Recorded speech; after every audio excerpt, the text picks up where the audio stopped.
let me talk a little bit about how do you teach and learn about equity through GIS. I've got some practical examples here that I hope won't be so boring. I hope they will be engaging, and then you'll be able to actually use these and say, hey Joseph, I used this method, but I also thought of this method. And so we can have a dialogue about some of these instructional capabilities going forward.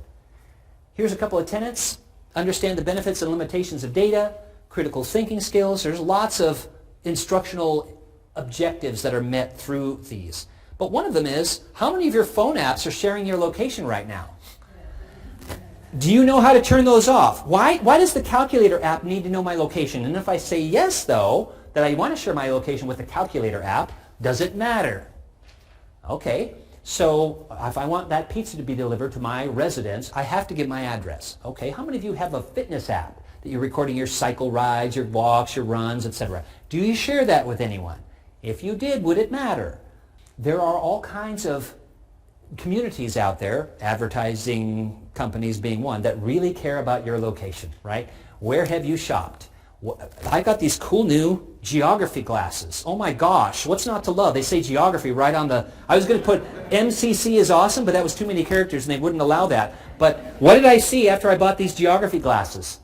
For several months after that on the web. Eyeglasses ads, right? Hey Joseph, you might be in the market for some eyeglasses because of all the cookies I dropped, right? At a certain stage in life, you'll get these maybe print ads, but also digital ads being pushed out to you. In my stage of life right now, it's pretty much, hey Joseph, you might have some aging parents and they might need some housing. And okay, so your age and also your lifestyle and so on, they're very, especially your location, highly valued. When I was teaching over in Germany in the spring, for example, ja, sehr gut, we recorded a couple of cycle rides. We on purpose did not start everybody who collected data at their residence. We actually made them cycle for about 10 minutes. Why? Because we didn't want their residences to be exposed in any way on these web maps. Even though it was just shared with the University of Hamburg, it was not shared with the wider community, but even so, we wanted to make doubly sure we weren't sharing any sort of residences. I work with K-12 schools, as you know. Occasionally, there would be a well-intentioned, wonderful teacher that said, hey, Joseph, I've got all my students mapped, and here's a web map. They're minors. No. Take that down. Don't share that with anyone. They get excited about, mapping locations. Okay, let's map something else. Let's map skateboard parks or something in the community that's not revealing someone's location. But again, ArcGIS Online is a powerful means of communication. When should you share your map data? Who should you share it with? As I mentioned, I work with tribal colleges, tribal governments. There are many sacred sites and other resources that they do not want to share, and for good reason. I'm also a member of the caving community. Right? There's a National Cave Protection Act. You cannot show the actual locations of caves on a publicly accessible map. Okay, there's lots of other reasons why spatial data should not be shared. There's valid reasons to share, but there's also valid reasons not to share. And I think having people think about these two questions is very important, because as you know, inside these tools that you have at your fingertips, you've got this share button. Share it with your group, share it with your organization, in this case MCC, or share it with the whole world. And even when you share it with the whole world, you still have to tell people where it is. So I've got lots of my own web maps and applications that I've shared with the whole world, but unless I actually tell people about them, they've got that long, gnarly map ID on all of that content, and no one's going to be able to discover it unless I actually tell them about it. So even if it's public, shared, I still have to tell them about it. But these two questions are important. Also, I like to think about this. The think method. Is the map true, helpful, inspiring, necessary, and kind? I really like thinking about the think method as you're creating your content. Also, data quality, as we mentioned. Now, I know it gets hot in Texas, but this is super, super hot. And it is super humid. And look at the precipitation rate. It's like Noah's flood. It's, oh my gosh. Super windy. The only thing normal is the pressure. So if I was making an interpolated surface map of temperatures or any other variable, I'd have a big spike in my surface interpolation for Cleburne, Texas, which is just down the road from my favorite place name in Texas, Waxahachie. Waxahachie, Texas. What a great name. But This was online for a whole year. It's great that we have these Internet of Things feeds, wildfire perimeters, stream flow, traffic, crime, and other things that we can instantly or in near real time map. But sometimes it's in error. And this was online for a whole year before it was taken down, and I'm glad I took a screenshot before it was corrected, because I thought this is a great example of being critical of the data, even the IoT feeds. Also, there's this 4 C's of data quality: complete, coherent, correct, and accountable. Those are good, handy, I think, acronyms to think about as we create data. And I also want people to think of imagery in the same way. Be critical of the imagery data too. Pan over to China on Google Maps. There's an offset of 1,800 feet, 557 meters between the vectors and the underlying image. And it turns out, based on some work I did with a colleague over there who's teaching, that did some field work to verify, neither one of these layers is actually spatially accurate. They are both offset. Why? For national security reasons, we don't know. But they're offset, and neither one of them are ground accurate spatially. Interesting. So even imagery needs to be viewed critically. It can also be intentionally faked, as a colleague of ours up at the University of Washington recently wrote about in an article, that imprinted on Tacoma, Washington was faked satellite imagery. Also, it's great that we have these kind of tools at our fingertips. We've got ArcGIS 3D Scene Viewer and ArcGIS Urban that sort of merges the CAD BIM world, computer-aided drafting, building information management, with the GIS world, so people mapping interior spaces and exterior spaces. And so I made this map of our new constructed building in Redlands, California. It did snow there in February, but it has never accumulated like this. Even though in the tools you can say, hey, make it snow, make it accumulate. It's never looking like that in Southern California. So, okay, is this good that we have those tools? Don't want to give people the impression.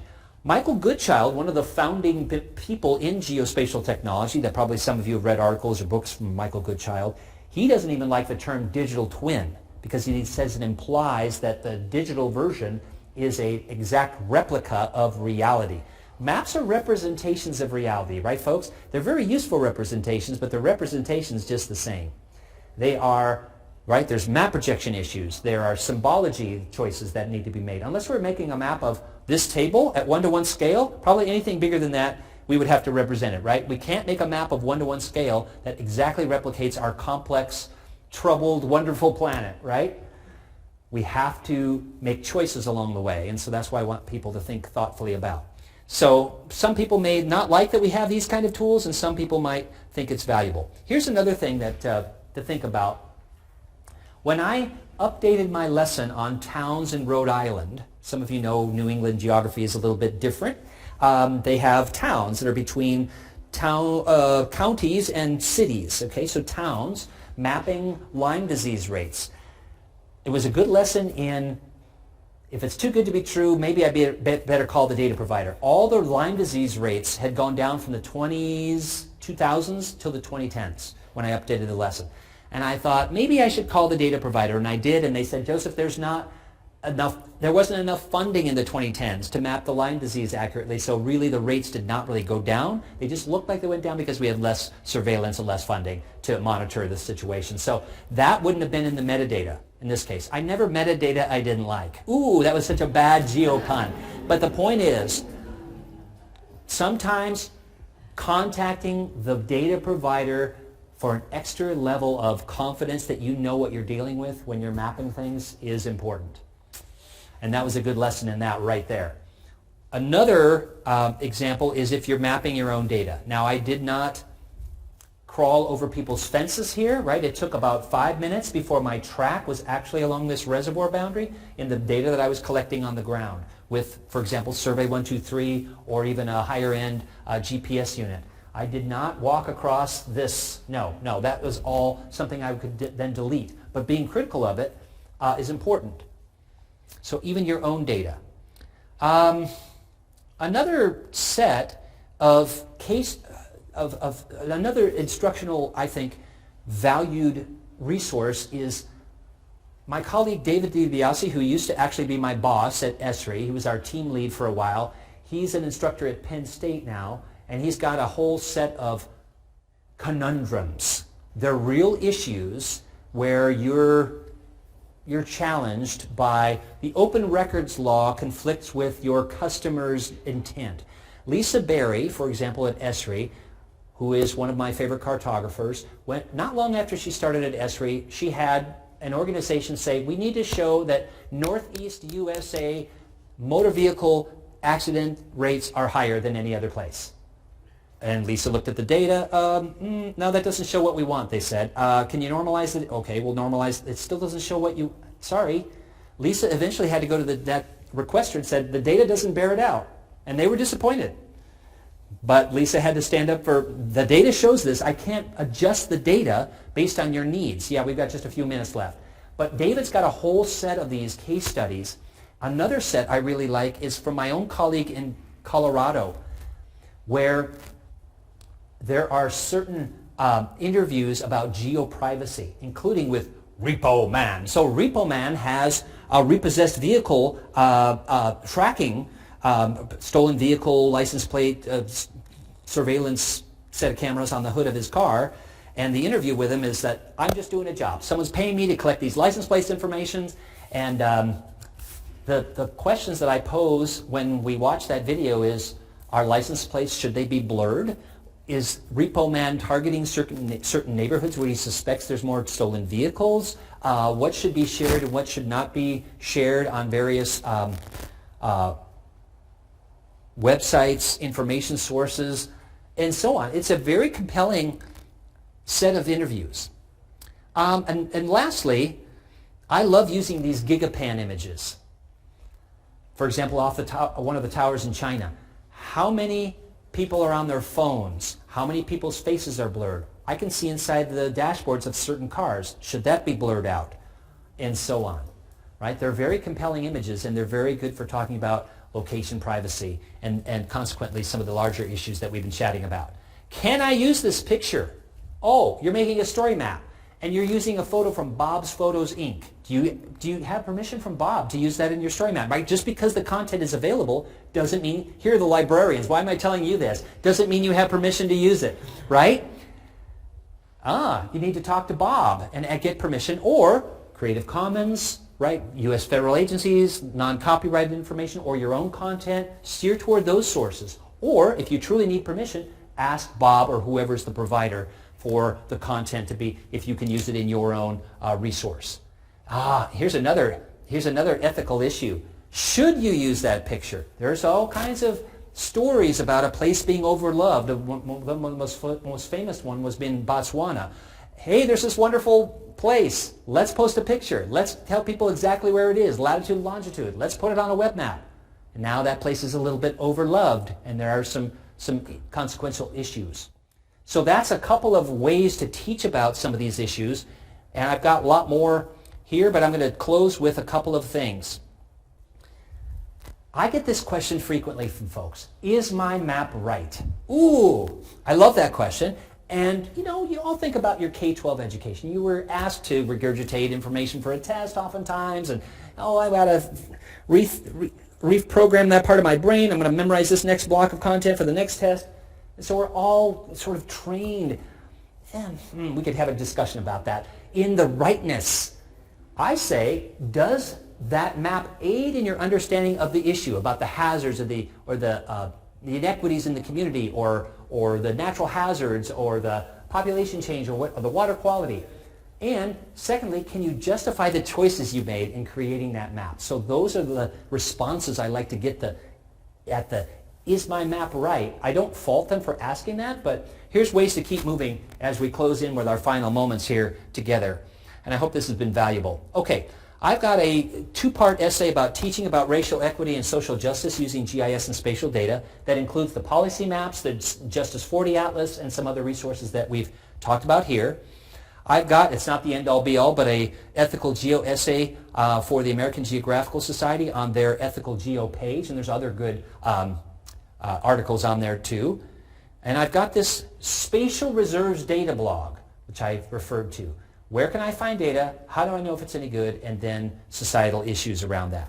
That came out of a book that a colleague and I wrote called The GIS Guide to Public Domain Data. And I bought a chapter about this in the UCGIS Body of Knowledge, which might be a good resource for you far beyond this chapter. It's an online e-textbook in all things geospatial. Also, we've got a geoethics paper on location information that Goodchild and I and there's a bunch of lawyers in the room. It was really interesting working with them. People from academia, private industry. We didn't want to be seen as the ethical body, you know. We wanted this paper to be commented on by the community saying, hey, you folks are missing this piece or that piece. So please comment on that paper if you have a moment to check that out. I truly hope that this has been interesting, enlightening. Remember, this is all on my own webpage, just as a story map, and I hope that's useful. Folks, questions, comments, concerns, complaints? Yes, hi. I was curious what your thoughts were on why maps have an aura of authenticity. Besides it just being a picture, and pictures are sort of more accessible, but I mean, there's got to be other reasons. Why they are viewed as authoritative sources, even if authoritative is a social construct too. Perhaps in part because maps have always traditionally, until the last couple decades, been very difficult to make. So you consequently had a small number of people with deep skills to make those maps, right? Ordnance Survey of the UK, US Geological Survey, the State of New York, Department of Natural Resources. There was just a few people in that community that knew how to really create maps even before GIS. It was always a small community.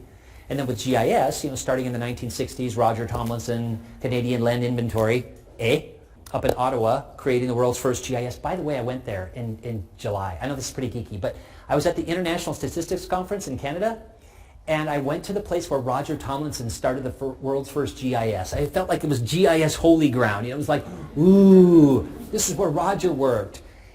But I think it is in part because it was a very niche sort of thing that only a few people knew how to do. And so the documents that came out of there, they were always subject to human interpretation. I mean, you think about this. Many maps for centuries, right, had terra incognita, which is a very sort of, when you think about these perspectives that we're talking about today, the indigenous population knew where things were, right? It wasn't terra incognita to them. I was at the Vatican Map Gallery in October. It was, again, kind of like one of those holy moments where, oh my gosh, this is awesome. But it was what the Europeans knew of the world in 1550. Those are the maps that are there. And they're beautiful maps. Even the north arrows are gorgeous, and the margin information and, all gold ink and stuff like that. But again, it's only what the Europeans at that time knew of the world at a fairly decent scale. But how many people knew how to make those maps? Very few, right? And each one of those maps probably took decades to make. So I think that's part of it, but that's one of the things I think it's exciting for all of you students getting into this now, is that you have the power, right? You can create these maps and also shape what GIS becomes in the coming years and decades. Right? We don't want to just reflect what we've done in the past with GIS. We want to forge new ground. Right, Professor Howard? That's why we kind of bonded in Gettysburg. We want to forge new ground and explore things that haven't been explored before. Oftentimes people say, hey, Joseph, haven't all the maps been made? No. Why? Because we want to map. There's mapping frontiers, mapping Mars, mapping the human brain. There's all kinds of mapping frontiers out there. And also we want to map things at a higher resolution and detail than we've done in the past, and also because we're discovering things on our marvelous planet that are new discoveries, and we want to map those and look at things spatially. So there's lots of reasons why all the maps have not been made. And maybe fourthly, we want to embed these in multimedia that we have never been able to do before the advent of web-based GIS. So anyway, good questions. We could definitely explore more of that at lunchtime.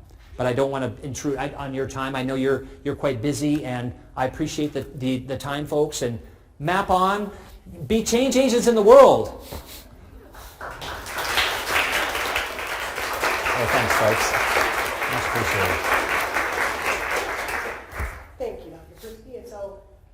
anyone needs to leave because they have class or something else, completely understand, but thank you so much for coming out to this event. We hope that some of you will also be able to stick around for the workshop this afternoon. But at the moment, lunch is right outside of the room, so if any of you guys would like to get something to eat, please have right outside the door to the right. We have it right out there. Sandwiches and stuff right from Sodexo, so please take some food. You can come back in here and eat, kind of network with everyone, and feel free to ask more questions by all means. Thanks, Alex. Awesome. Much appreciated.